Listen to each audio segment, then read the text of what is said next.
Seguimos con nuestros vídeos de filosofía y hoy vamos a trabajar y vamos a estudiar a David Hume, 1711-1776.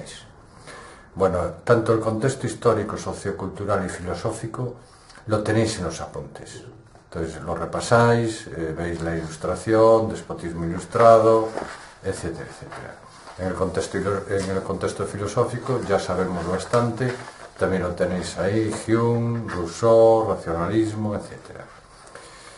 En principio, para meternos con Hume, vamos a trabajar de fenomenismo, y para llegar a este concepto tenemos que llegar a la tesis central del empirismo.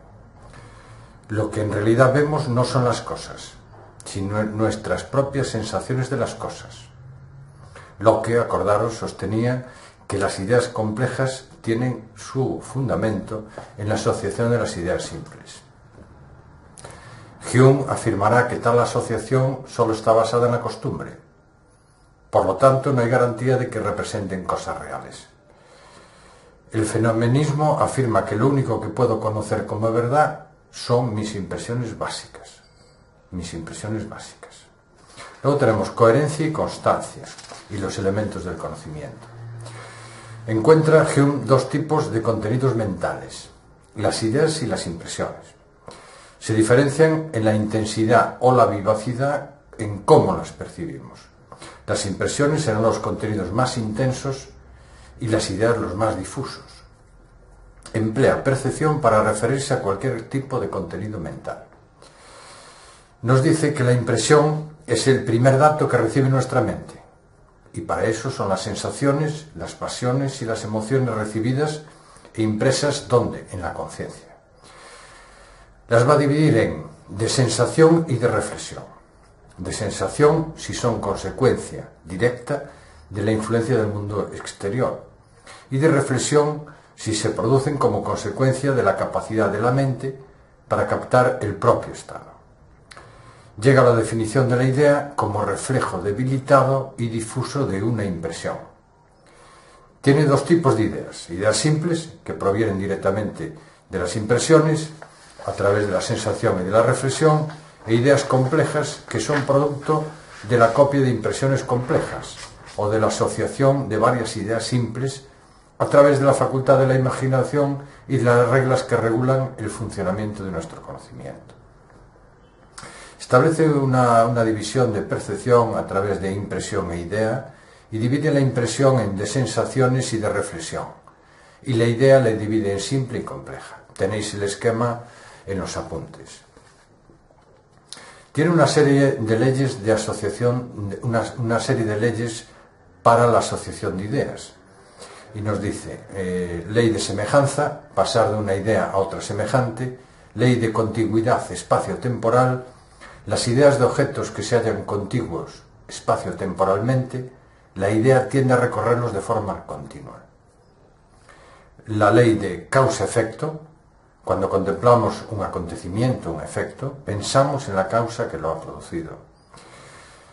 Establece tipos de conocimiento: las cuestiones de hecho y las relaciones entre ideas. En lo que se refiere a las cuestiones de hecho, aquellas ciencias que usan proposiciones sobre hechos. Aquí el principio de contradicción no puede ser utilizado para demostrar la verdad o la falsidad de las proposiciones de hecho. En cuanto a las relaciones entre ideas, aquellas ciencias que parten de afirmaciones intuitivas y siguen extrayendo verdades por relaciones entre estas. Esto se entiende muy bien a través del álgebra y de la aritmética, ¿no? Los objetos de estas ciencias dependen de la razón, ya que en sus proposiciones solo se expresan relaciones entre ideas. Para demostrar su verdad o su falsedad se tendrá en cuenta el principio de no contradicción. Él critica profundamente la metafísica, que es un epígrafe aparte, crítica de la metafísica. Y nos dice, la metafísica se ocupa de cuestiones complejas, oscuras, que nos conducen ¿a dónde? A la superstición, un concepto importante. Y aunque parecen ser ideas racionales, no tienen un fundamento cognoscitivo en el que basarse.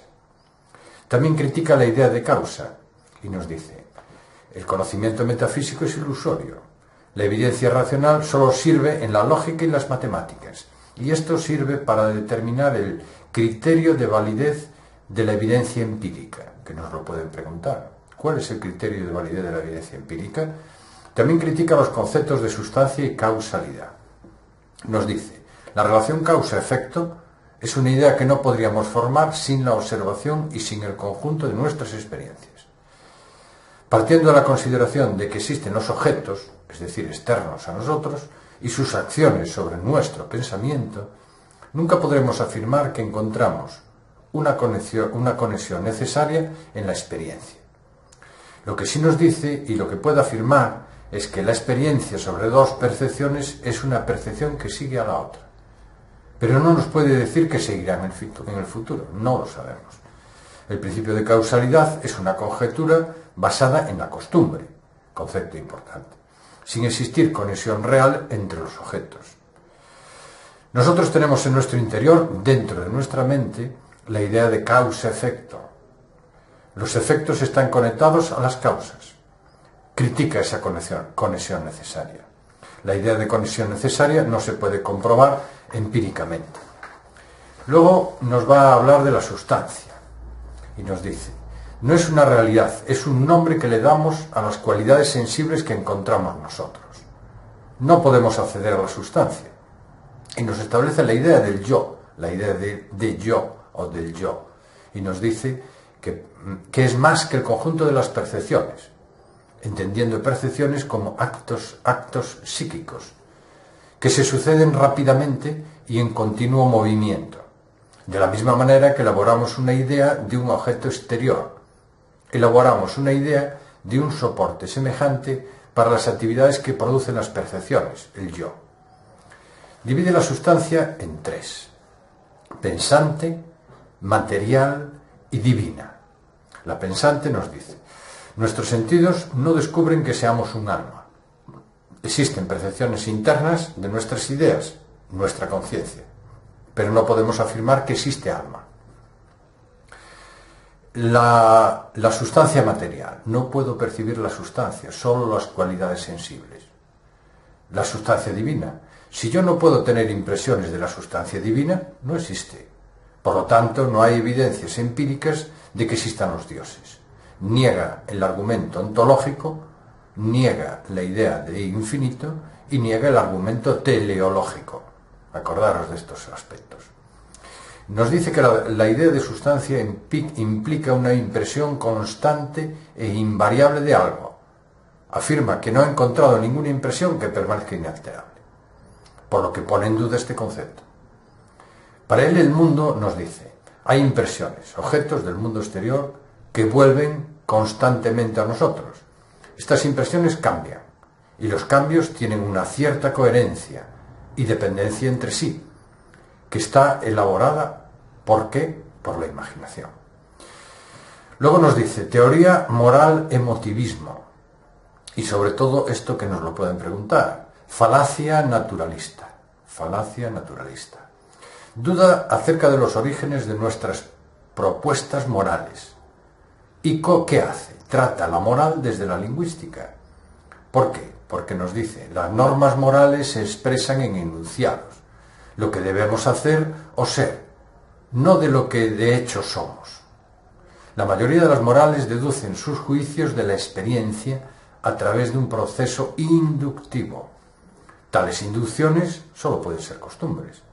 ¿Producidas por quién? Por valores, por hábitos, y que no tienen un valor racional.